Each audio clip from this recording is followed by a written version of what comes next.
Hi everyone, welcome. My name's Taylin, dietitian with a mission from Tacoma, Washington. Thanks for joining me. Today's topic is root vegetables. We are going to cook a delicious and nutritious cottage pie. So a cottage pie is like a shepherd's pie, but instead of being filled with meat or beef or turkey or some other animal, it's going to be filled with lots of root vegetables. Let me introduce you to our ingredients. I've got 1 can of cannellini beans and 1 can of dark red kidney beans, 1 pound of russet potatoes, peeled and cubed, 2 medium carrots. I will be using a food processor to shred these, but you can use a box grater if you don't have that. A medium turnip or 2 small turnips. This is a purple top turnip. 1 very large rutabaga. It's going to give us about 3 cups, but we only need 2 cups for the recipe. It's also purple topped. This sucker weighs 20 ounces, but you only need 16 ounces. 4 ounces of white button mushrooms sliced, 1/4 cup of peas, frozen, 1/2 cup of your favorite vegan cheese. If you don't want to make this a vegan recipe, you can of course use goat cheese or feta or regular cheddar. 1/2 cup of flour, 1/4 cup of plant-based milk, plain and unsweetened. I'm using soy. 2 tablespoons of your favorite vegan butter. And then you can use a medley of herbs. I would normally use herbs de Provence, but I don't have that. So I will be using a 1/2 teaspoon of marjoram, a 1/2 teaspoon of rosemary, and a couple sprigs of fresh thyme.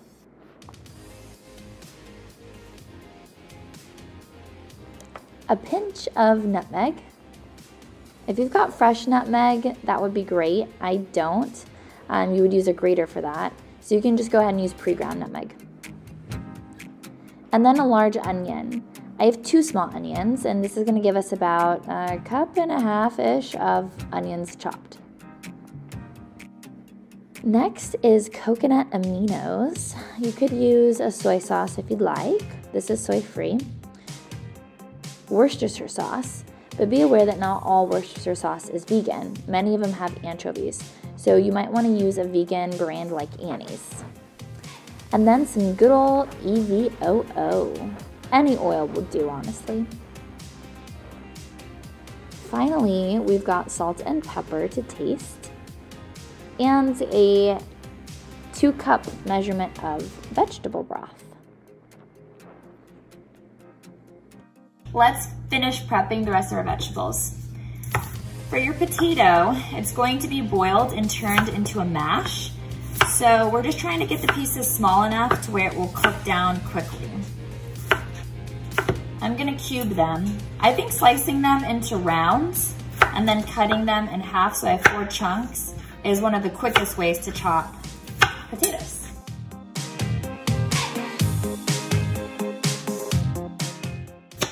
All right, you can set your potatoes aside, and then we're going to chop our rutabaga and grate our carrots and our turnips. Here is our very interesting rutabaga. What the heck is a rutabaga? Well, a rutabaga is a cross between a cabbage and a turnip. So it's gonna have a little bit of that earthy, slightly bitter, slightly pungent flavor like a turnip, but not as strong because the cabbage kind of rounds it out nicely. There are several types of rutabaga. This particular one is called a purple top rutabaga because it's got a purple top. So we're gonna peel this, and then we're going to chop it into chunks and use it for our mash on top of the cottage pie.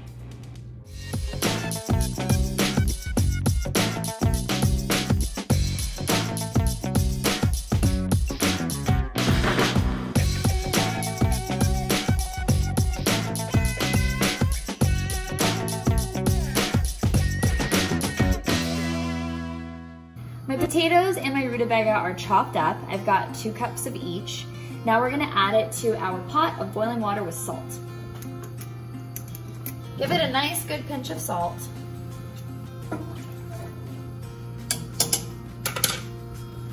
Be careful not to burn yourself.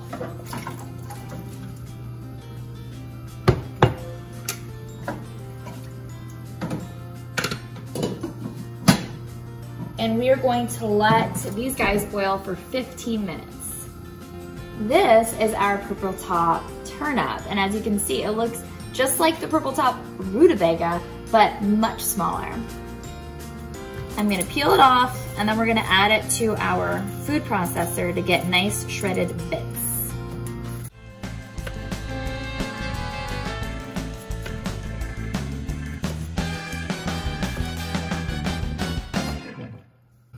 Here are our 2 carrots. These have been peeled, and I'm just gonna chop them in smaller pieces so they fit in the food processor.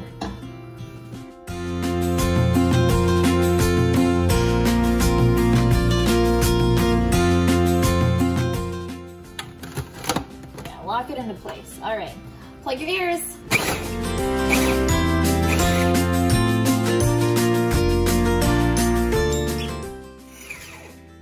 Okay, that looks nice. Would you call that a grate? I say that's pretty close to the size of grated carrots.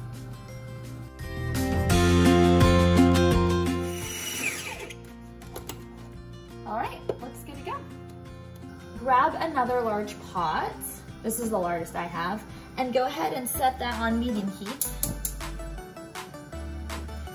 We're going to put the rest of our vegetables in there. So I peeled my onion already, and now I'm giving it a nice chop. You can make it about the size of a pea. Make sure your knife is sharp, because when you cut with the dull knife, you're actually increasing your risk of injuring yourself, because you need to use more force. And when we're cutting, be sure to curl in your nails so that if you accidentally miss, you're not cutting your fingers. Instead, you might just cut your nail.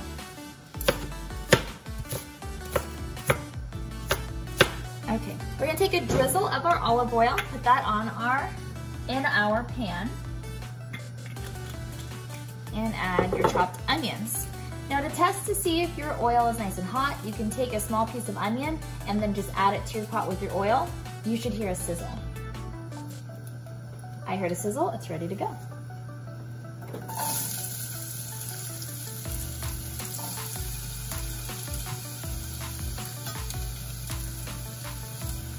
Go ahead and set your oven to 375 degrees. Once the onions cook and get a translucent color with a little bit of golden brown to it, this should take about 3 minutes, by the way, we'll go ahead and add the remaining ingredients. Our onions are nice and translucent, and you can see there's a little bit of browning happening. So that's our cue to add the rest of the ingredients. Beans, mushrooms, peas. I'm going to give this a stir. I think my pot is definitely a little too small. So luckily my potatoes are almost done. As soon as these guys are done, I'm gonna transfer my vegetable medley into my larger stock pot and add my carrots and turnip, because it's evident that it's not gonna fit in here. It's been 15 minutes that my rutabaga and potato have boiled. So let's check to make sure it's good to go. Remember, this is gonna turn into a mash, so I wanna make sure they're mashable. To do that, I just take a large chunk, and I'm gonna take the back of my spatula. Okay, good to go. Let's drain our boiling water, and then we will take a masher and mash those suckers up. So now I'm gonna do my transfer. Now we have plenty of space for the rest of our veggies. All right, let's add our carrot and turnip mixture to our pot. This is so beautiful and so colorful, you just have to see it. Come look.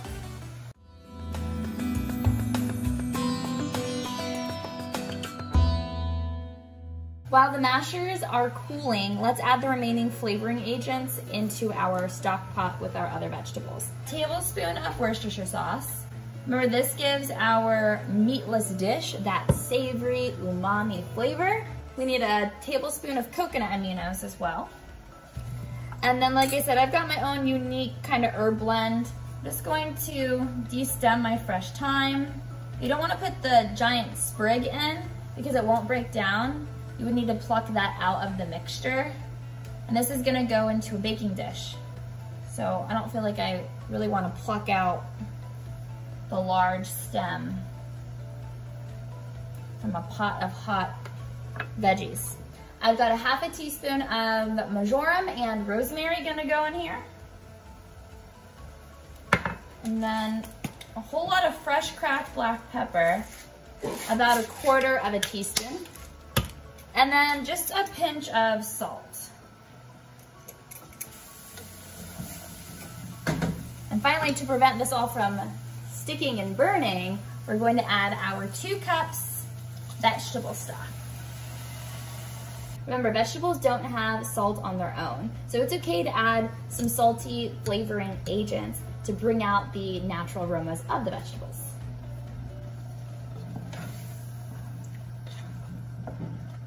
Now that our vegetables are brought to a boil, you can take your lid, cover your pot, and let it stew for 10 minutes. Here I'm mixing a 1/4 cup flour with a 1/4 cup water, and this is going to act as a thickener for the inside of our cottage pie. Rutabaga and potato have cooled, so let's add our butter. Should still be hot enough to melt the butter. Then our soy milk. And I'm gonna do a generous amount of nutmeg. I don't know exactly how much. The amount that feels right. Oh, that smells so good. So warm and comforting. Mash away.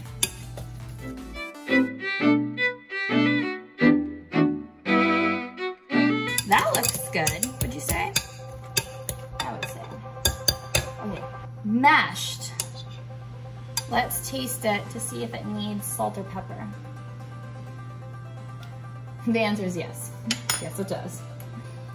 My plant-based butter has a little bit of salt, but root vegetables absorb a lot of salt. So I'm gonna do 2 nice pinches. A pinch is like a 1/16 of a teaspoon. So it's not very much, or it shouldn't be, unless you have big thumbs. Okay, let's try this again. Better. Yep, I'm gonna add pepper because why not? This is gonna go on top of our cottage pie like a shepherd's pie. Or like a pot pie, but instead of dough, you've got mashed potatoes. Okay, I'm gonna add my roux mixture here.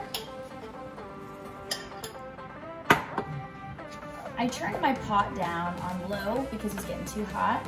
I didn't want my vegetables to stick. And the roux mixture is definitely thickening up the middle. Now it's time to combine everything to our baking dish. You want to be very careful when transferring. Oh, you can smell the aroma, the flavors are just great.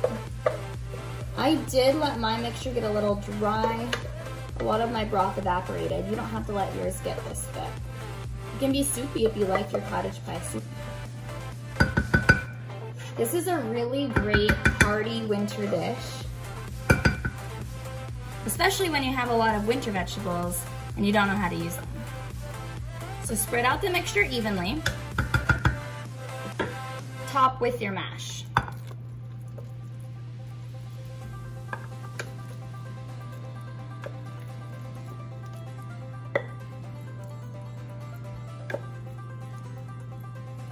Spread it nicely.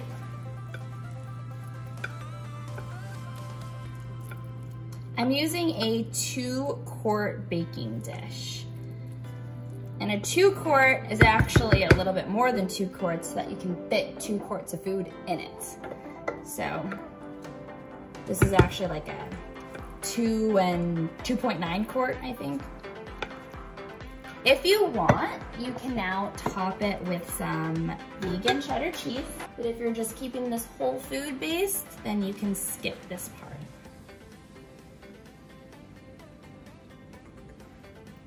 I'm gonna give it a little more fresh cracked black pepper.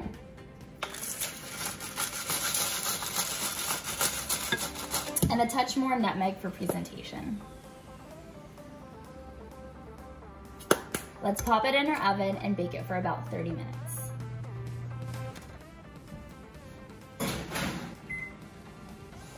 And you're done. My Lanta take a look at this beauty. Yummy.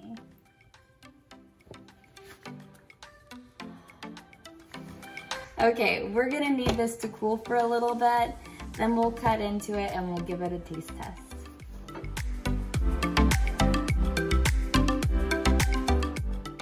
Let's give this a taste.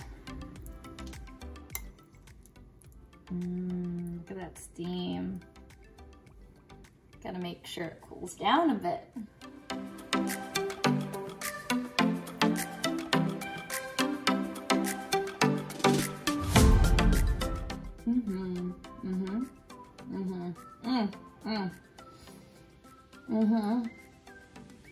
So good.